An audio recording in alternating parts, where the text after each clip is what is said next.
Yes. And today we got, I'm going to just say it this way, we got one of our own, coming up in here, and we are so excited about what is going on with this young man. I got questions to ask him. So His I'm just mom has going worked with you in the yes, past. yes, but I want to let's go ahead and introduce this young man, and then let's get to it, my friend. Ladies and gentlemen, we are so proud on the Wake Up Morning Show to have this young man who is making some great strides in the entertainment industry. He will be known from this day forward, and you will see him all over TV land. None other than the up and coming, and we're going to let him tell you about some good stuff that's going to happen. The one and only, Mr. Jordan T. Johnson. Welcome to the Wake Up Morning Show, my brother. Good, you guys. How y'all doing? How y'all doing? Man, we're doing blessed. good. You was just a little boy. Always. You was a little boy last time we saw you back in the day. Yeah, Growing up, man. Growing up. man, I Growing thought. up. I Yes. thought for sure I was going to be watching you in the NFL. You know what I'm I saying? thought so. And so I guess that eventually we're going to see you play in the NFL because you are now an official what? Man, to give myself one title would kind of be hard. Yeah. I am an actor, an entertainer at heart, A singer. musician, singer, songwriter. I own my own custom shoe business. I'm a painter. Play the keys, play the drums. I'm learning the guitars now. Like it's a lot. So you can just call me an artist. So you're a Renaissance man. You That's what they you would do it call all. Jack of all trades, my man. Yeah. Right. We're just so proud of you. I know that there is something coming up really big that we really need to focus on because I think the world needs to see our San Diego person because we've had some wonderful folk that are coming and have come out of San Diego, California. Everybody ain't in Los Angeles. true. Some of us are coming Very from San true. Diego too. Very, Let's talk very let's true. talk about this big thing that's coming up. So I have a new TV show coming out on Watch All Black called Lace. It's a legal drama. Kind of think of like Scandal, but more on like the Ron Shear side a little bit. But it's a really, really dope show, really, really dope cast. I got casted in it by Michelle Ebony Hardy. We had filmed a short film back in I think 2018, 2019, something like that. And she just kept telling me, she's like, you just have it. You know what I mean? There's something about you. And it's like, I need you in everything that I work in. She told me this 3 years ago. So when Lace, the auditions opened up, she hit me and she was like, hey, I need you to audition for something for me. At the time, I was, I think, 18 years old. And I was still trying to figure out what path I wanted to do more because I wasn't necessarily the strongest actor. I think I'm a stronger musician, but she just saw something in me that, you know what I mean? It wasn't worried about what I saw in me, is what she saw. So I ended up getting the role for Benji, who is my character on Lace. Mm-hmm. I show up starting season 2 and starting episode 2, my bad. And episode 2 throughout the rest of the series, I'm in there every single episode. So look out for my character, you guys. He's fun, energetic, smart, cute. Okay. Everything.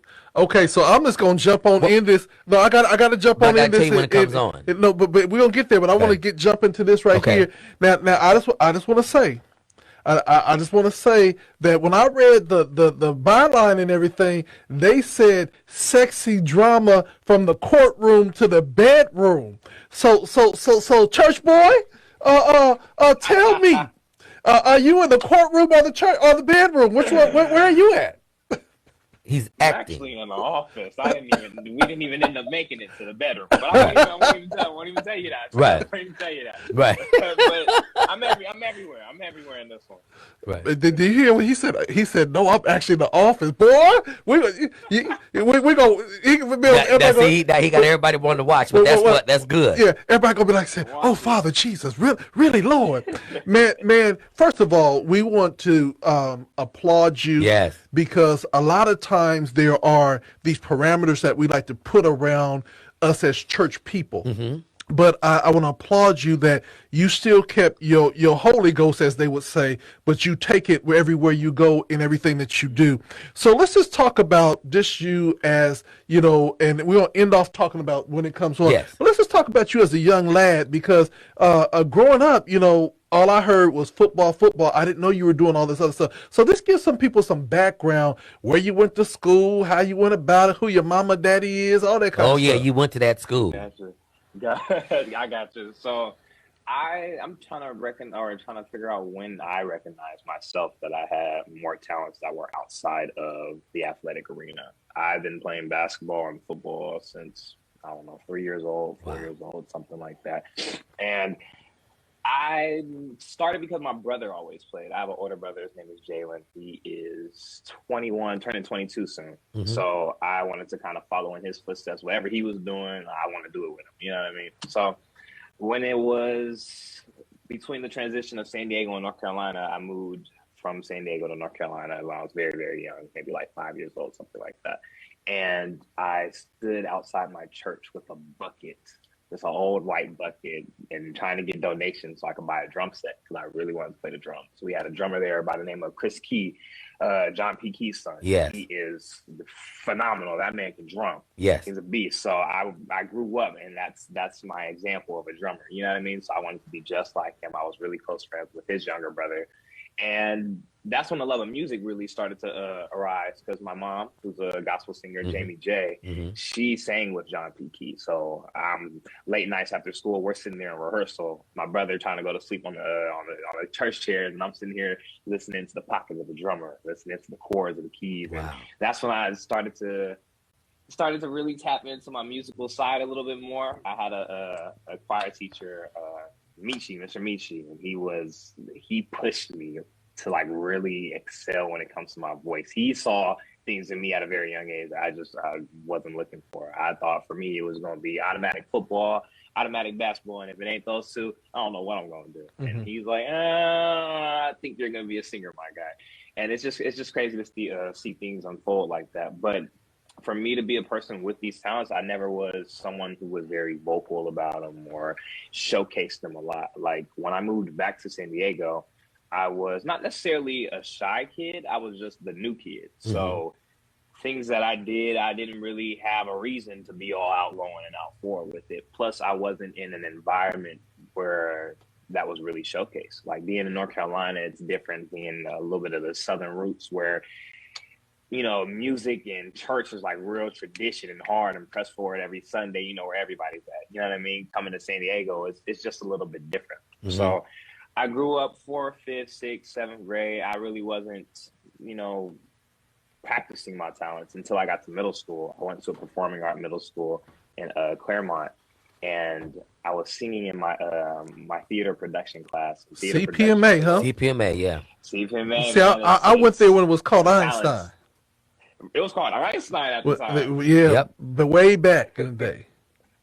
Yeah, but we had a stagecraft class where you're pretty much building the sets of plays and sewing together dresses if they ripped. You know what I mean? They're the behind the scenes people, which I learned later on. That's where most of the money is. So yes, sir. That's where I originally wanted to go in until this girl, I'll never forget her name, Lee Eileen. She had caught me singing in the back of the classroom one day. And she was like, "Oh my God, you have a really, really good voice." I didn't know anyone was in the room. I didn't know no one heard me. So when she told me that, hearing that from an outside source, someone that knows nothing about me and they can just recognize talent for what it is, I was like, all right, maybe I should stop being so, you know what I mean, so shy and holstering my talents. Maybe I should be a little more vocal with it. So then we fast forward to high school a little bit. I went to Cathedral Catholic for a little bit. I went there for a couple of years. Different strokes for different folks. I wouldn't say it was the place for me. Let's just say that. I'm a very bold, outgoing black man. Very rich, prestigious, white school. You know what I mean? And for a football player, it's a great school. I mean, that's a open division, championship state team every single year. But for me, I needed something a little more than just athletics. I needed something where I can be myself at the same time. I mean, we had uniforms at that school. I don't know if y'all know me or my style, but uniforms don't really suit me well. I like wearing my outfits, nice shirts, beanies, piercings. You couldn't have any of those when you went to the beach. So I transferred and went to Madison High School, which is right down the street from CPMA, which is probably where I should have went in the first place. Exactly. Okay, see, that's my alma mater. In the first place. That's my alma mater. There you go. Hey, I I loved being at Madison. From the moment I walked on the campus, like I had teachers swarming me with love, and students that I went to school with in middle school, they were happy to see me. It just felt like a family there. You know what I mean? Did you play football And there?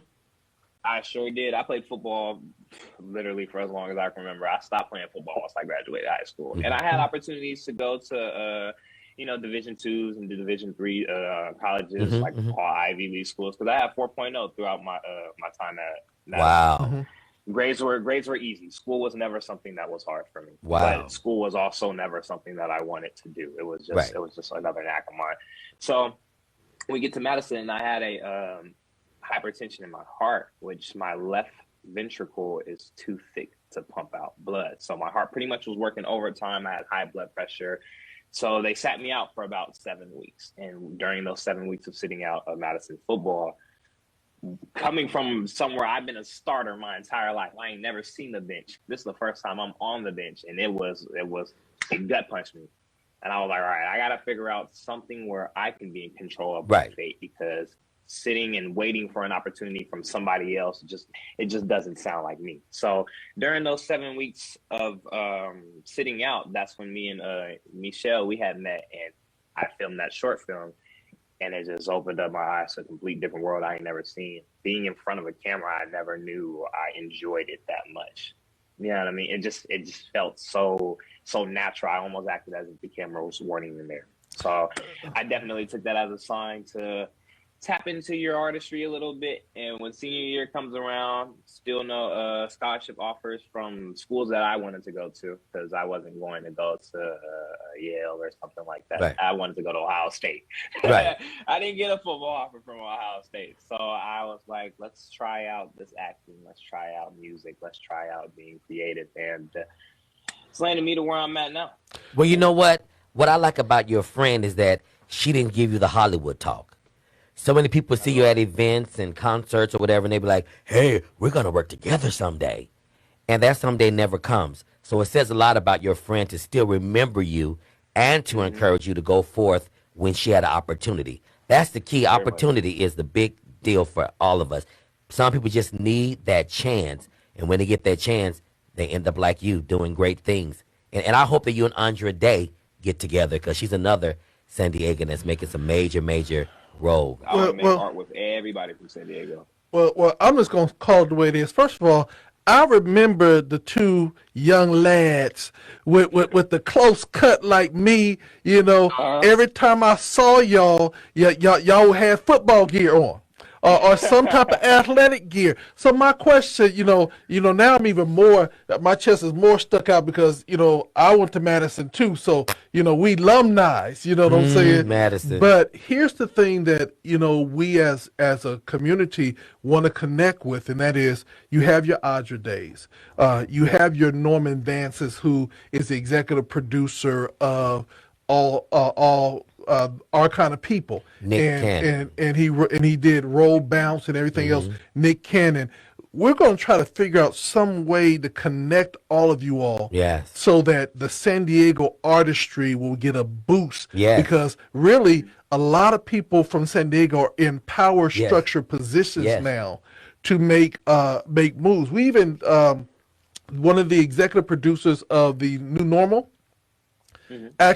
brother works for our station. And so there are a lot of people out there. So we want you to know that we're not, you know how some people come along and they'll be like, well, we did this for him and we did that for him. No, let me shout out your parents. Yes. Who sold into you and did what they did for you. And as a community, we want to continue to help make sure that you get the opportunities and support, because when you have your hometown behind you, can't nothing stop you. At all. That's one of the main reasons actually why I didn't relocate to LA. I've seen countless entertainers make it out of LA, and I'm from Dago. I'm sorry. Right. I'm not an LA boy. Right. I don't even really like LA. I don't either. Traffic, too much smog. It's not my city. You know what I mean? So it never made sense for me to leave my city, go someplace else, and then give them all my talents and act like I'm from there. That just didn't make sense. I'd rather just put on for my city and bring my city up to an equivalent of LA when it comes to entertainment. And the good thing about it is, we can always live here and work in LA and come back home to a laid 2 hour drive. back, place where you can chill and relax. Everything is hustle and bustle in Los Angeles. Everything. Now, you know, I got to ask this question. Can you tell me about your shoe line or your sneaker line, and how can I order me some in my size, or am I too? Can I be fly enough to wear the shoes, or what's it about? Yeah, talk to us Man, about that. I've done shoes for toddlers, old folk, football players, NFL players. That business has opened up a lot of doors. I started it when I was in the 8th grade, actually, and it was for one of my friends, Keone. I just painted some shoes for him, and he was like, "Bro, we should really get on this." And this was before like custom shoes were even a thing, really, at the time. Hmm. I just didn't have money to get all these other new shoes, and I'm a sneakerhead, so I was like, I'd rather just make my own pair. And high school comes around, people start noticing them on my feet. I had my own game cleats that I wore, and so it became everybody on my football team had custom cleats by me. My basketball team had custom cleats by me. And so I was like, I'm gonna really go start a business after this. So I graduated high school, I got an LLC, and if you want to order a pair, the showcase.com, type it in. It's the whole thing. You can go to gallery, look at some of the old customs, type order, and you just put in a form of what you want done. Because when I say I literally can put anything on a shoe, that's not being cocky or nothing. That's just knowing my talents. I can put a picture of you on the shoe if you wanted it. You know what I mean? Really? It's just So I could actually go get me some shoes and then bring them up to you and say, "Bro, lace them." whatever you want done. You can just tell me go crazy. And most of my clients, we built up that trust to the point where they just give me their shoes and tell me a color. I want something red, figure it out, and I'll knock it out. But that comes with, it's hard trusting somebody with shoes and they're going to paint on them and you want them to look good. You know what I mean? And right. I'm going to pay you double of what this already costs. Like it's definitely somewhere you're walking down on faith on, but how long I've been doing it and the clientele that I built a relationship with, it's hand in hand. I've had people that come to me every holiday season. I have people that come to me every football season. They order multiple pairs. I'm working on a pair of cleats for this guy right now. This is his 4th cleat this season alone.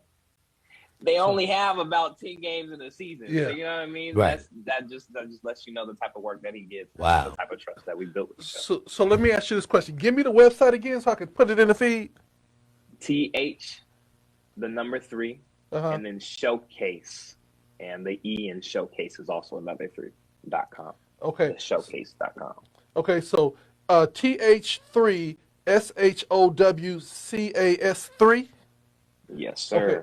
The 3s represent my late uncle. He played football and his number was 33. So anything that I do in my life, if there's an E in it, I will always try to replace it with a 3 or a 33. It's symbolic with my family. But you are creative. Everything you talk about is like, it's like creative. Everything he talks about. I mean, you were destined to do everything you're doing.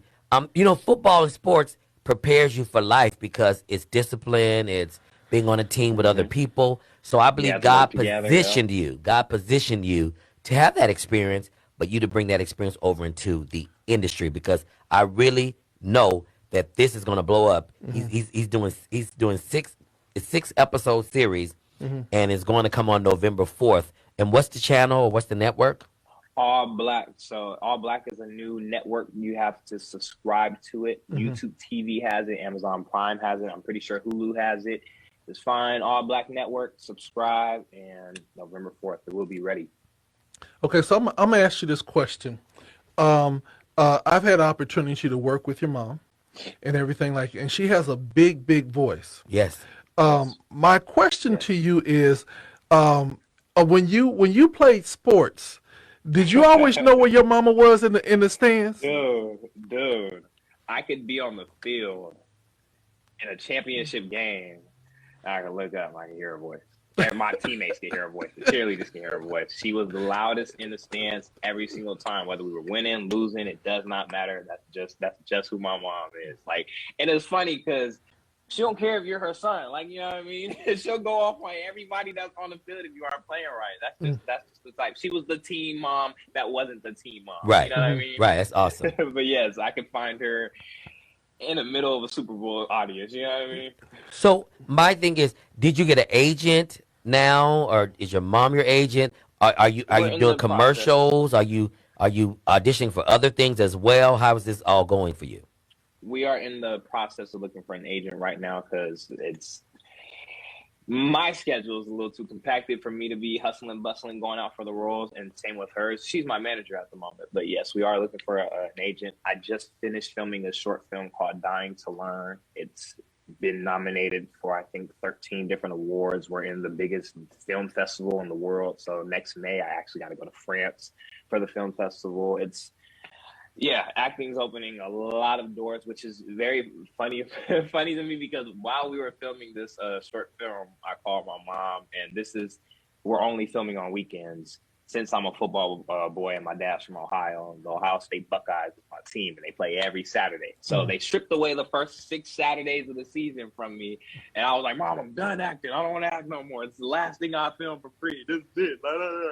And then that's when they told me we got entered into the international film festival, and then that's when Lace told me the premiere is next Tuesday, and we're opening November 4th. You know what I mean? So it's like my mom was like, "You're complaining, but look at all these opportunities that's coming to you. You better stop complaining and figure it out." And San Diego is a movie city. People don't realize it.